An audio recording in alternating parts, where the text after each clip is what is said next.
Muy bien, hermanos, Razón y Fe con el Padre Robinson. En este día seguimos reflexionando la importancia del ministerio sacerdotal. Hoy es un día oportuno para afianzar nuestro conocimiento en la importancia del sacerdocio. El sacerdocio tiene un sentido. Este ministerio sacerdotal tiene un sentido profundo, y es que el sacerdote actúa siempre, como es la expresión del Concilio de Trento en el siglo XVI, dice: el sacerdote actúa in persona Christi. Cada vez que el sacerdote celebra los sacramentos, hace las veces de Cristo en la iglesia. Por eso el orden sacerdotal es un verdadero y propio sacramento. Esto hay que tenerlo en cuenta, que fue instituido por Cristo, no fue inventado por la iglesia.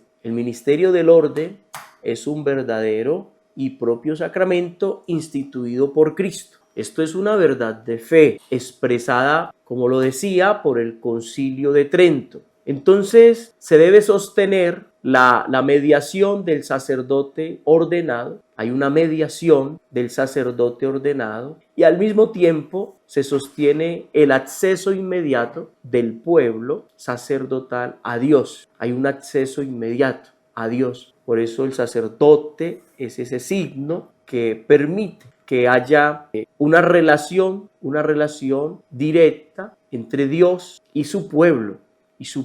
Hay una mediación del sacerdote ordenado, y esto también hace al mismo tiempo que haya un acceso inmediato del pueblo sacerdotal a Dios. Pero atención con esto, no es que el sacerdote se interponga entre Cristo y los fieles. No, cuando hablamos de una mediación, no hay que entenderla como que el sacerdote está en medio entre Cristo y los fieles. No, al contrario, el sacerdote hace presente sacramentalmente a Cristo. Él es el que hace presente a Cristo de manera sacramental. Esto es importante tenerlo en cuenta. Cada sacerdote en la Eucaristía, en la celebración de los sacramentos, hace presente a Cristo para los fieles. El sacerdocio ministerial, que es el nuestro, los sacerdotes ordenados, recuerden que ustedes como pueblo tienen el sacerdocio común por el bautismo. El sacerdocio ministerial está relacionado mutuamente con el sacerdocio común, con ese sacerdocio que tienen nuestros fieles por el bautismo.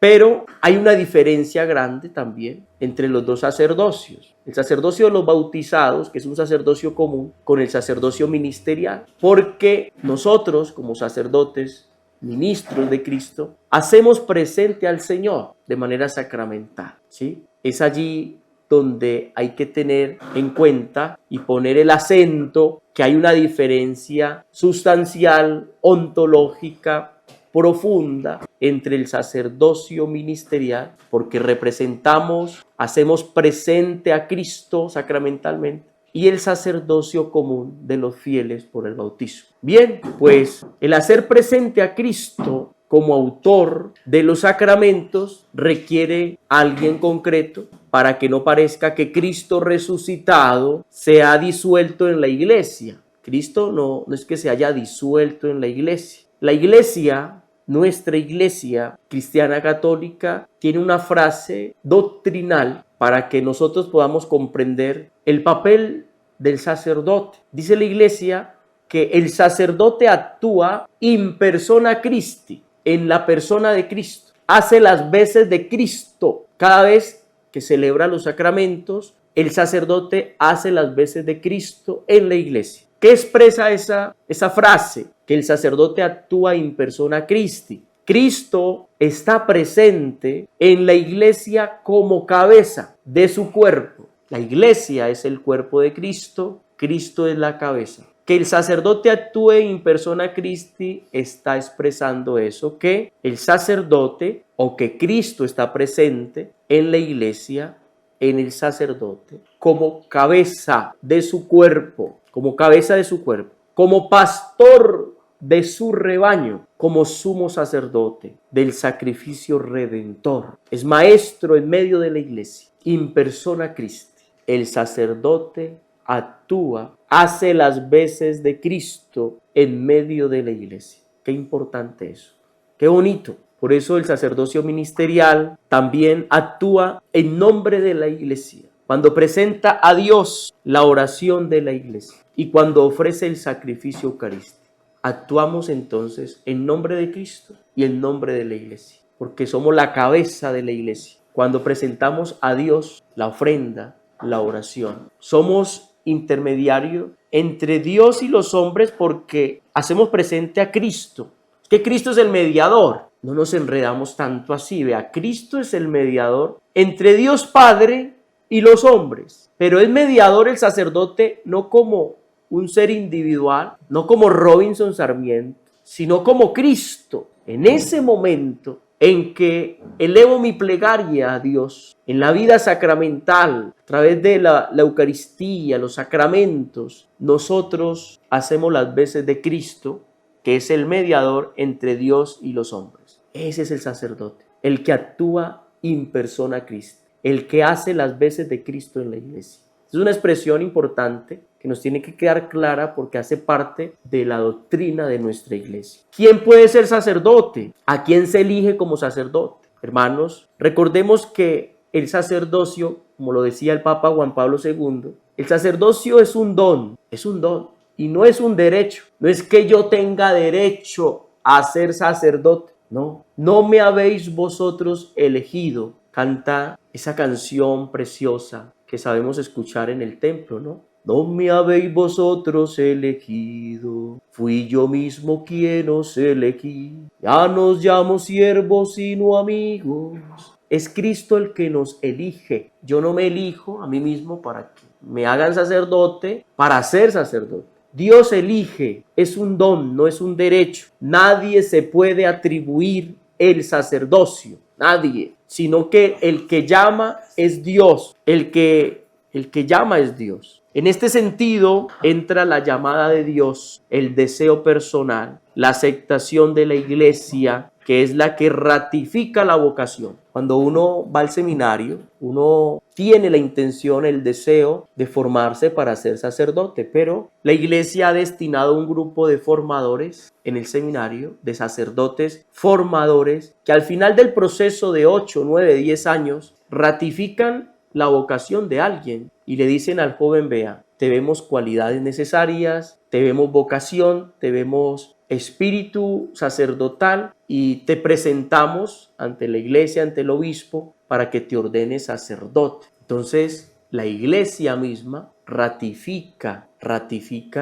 la vocación de un joven para ser ordenado. No es que uno se autoordene, no es que uno se autoelija. Así no funciona el ministerio del orden. No es una decisión, es que yo voy a ser sacerdote y me tienen que hacer sacerdote, y me tienen que ordenar. Esto primero lo decide Dios, el llamado lo ratifica la iglesia en todo un proceso. Por eso en una ordenación sacerdotal, y aquí quiero hacer énfasis, cuando el rector presenta al candidato al obispo, el rector dice, señor obispo, la iglesia pide que ordene sacerdote a tal muchacho. El obispo dice, ¿sabe si es digno? Y luego el rector responde, después de haber hecho la consulta al pueblo de Dios, después de mirar como formadores, vemos que es digno para el sacerdocio. O sea, después de haberse consultado al pueblo, a la comunidad, al equipo de formadores, le dicen al obispo, decimos que es digno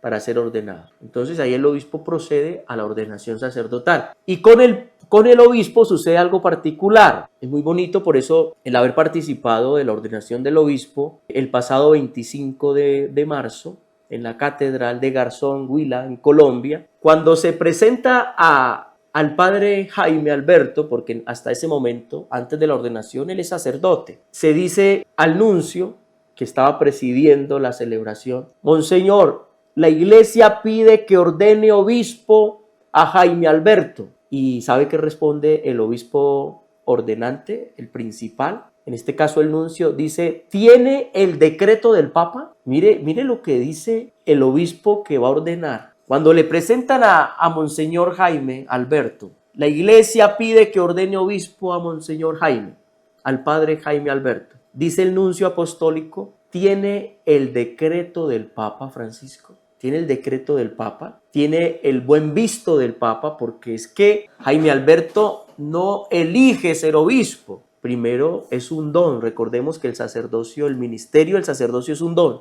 y luego la iglesia ratifica ese don. ¿Y quién tiene que ratificar para que alguien sea obispo? La cabeza de la iglesia, el Papa. El Papa. ¿Quién ratifica para que alguien sea sacerdote?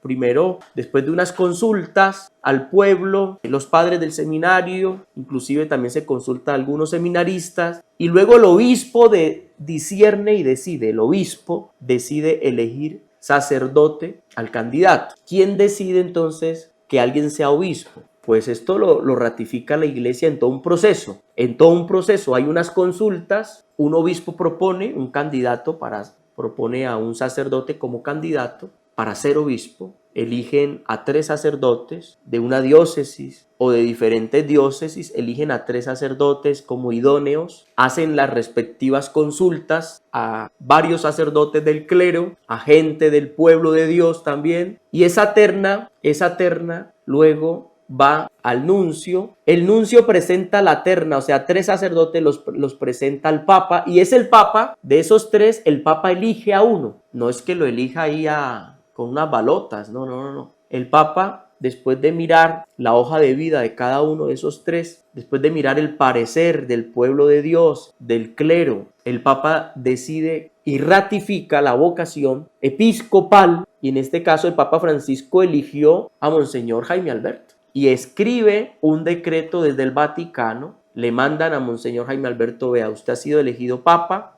este es el decreto del Papa, tiene tanto tiempo para que lo piense, sí o no, porque siempre es una decisión libre, no es que la iglesia le imponga, siempre la relación con Dios es la libertad, desde la libertad. Hay algunos sacerdotes que fueron elegidos para ser obispos y pueden decir que no, y eso ha pasado en la historia de nuestra iglesia, de nuestra diócesis también. Han dicho que no. Monseñor Jaime Alberto dice que sí, agradece que la iglesia lo haya llamado al ministerio del orden episcopal, pero ha recibido el decreto del Papa. Entonces, el nuncio apostólico en la ordenación episcopal del pasado 25 de marzo, lo primero que pide es, ¿tiene el decreto del Papa? Sí, aquí lo tenemos, y luego pide ser leído. Léanlo. Y esto es para mirar cómo la iglesia, pues primero hace visible, hace presente lo que es la sucesión apostólica. Una sucesión apostólica que está avalada por la comunión con el Papa. Somos una iglesia diocesana que caminamos en comunión con el Papa, con Roma, con el sucesor de Pedro. Estamos en comunión con las demás iglesias, por eso había presencia de varios obispos en Colombia. Y por eso cuando fue ordenado sacerdote, mínimo, el derecho canónico mínimo pide presencia de 3 obispos, la presencia de 3 obispos, para que sea una ordenación válida y que tenga el decreto del Papa, la elección del Papa, para mirar que esa ordenación fue válida desde los parámetros de la comunión de la iglesia, porque no falta que un obispo esté ordenando obispos a otros sin decreto y sin el permiso y sin la comunión con el Papa de turno. Todo obispo, si quieres ordenar obispo a alguien, pues tiene que tener el decreto del Papa Francisco. El decreto del Papa Francisco. Tiene que estar en comunión con la iglesia, con la cabeza de la iglesia, que es el Papa en este caso.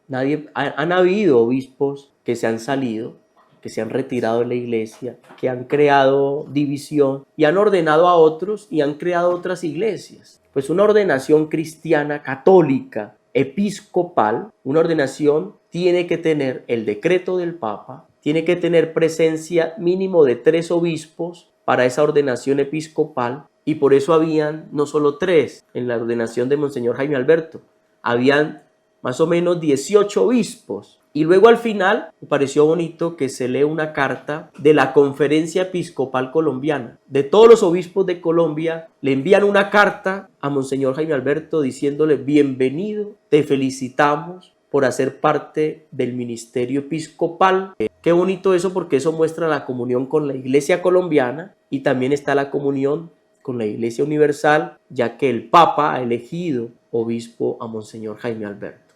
Por eso es bonito saber que el ministerio del orden es un don, no es un derecho, sino un don que tiene que manifestar la voluntad de Dios y tiene que ser ratificado por la Iglesia, ese don del ministerio. Termino diciendo que cuando hablamos del sacramento del orden, nos estamos refiriendo a 3 grados.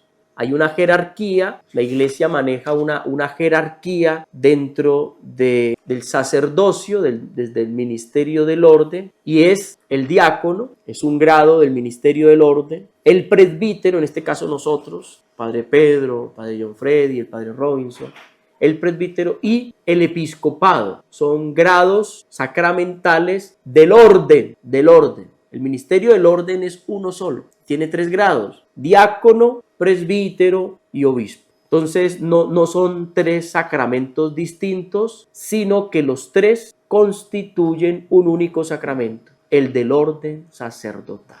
Damos gracias a Dios por el nuevo obispo que nos ha regalado nuestra diócesis, Monseñor Jaime Alberto, obispo de la diócesis de Garzón, departamento del Huila, país colombiano. Damos gracias a Dios por los sacerdotes de la diócesis de Garzón, que somos más de 130 sacerdotes. Damos gracias a Dios por nuestro único diácono que tenemos en la diócesis, que es el diácono Wilmer, que estuvo con nosotros en Iznos, en la parroquia de San José de Iznos, departamento del Huila, en Colombia, y va a ser ordenado presbítero seguramente cuando lo decida Monseñor Jaime, en este año, muy probable. Y damos gracias a Dios a todos, por todos los jóvenes que están en el seminario, que se encaminan al sacerdocio. Y damos gracias a Dios por aquellos jóvenes que aspiran, que desean con ser sacerdotes. Seguimos orando por las vocaciones sacerdotales en nuestros colegios, en nuestras familias, que hayan jóvenes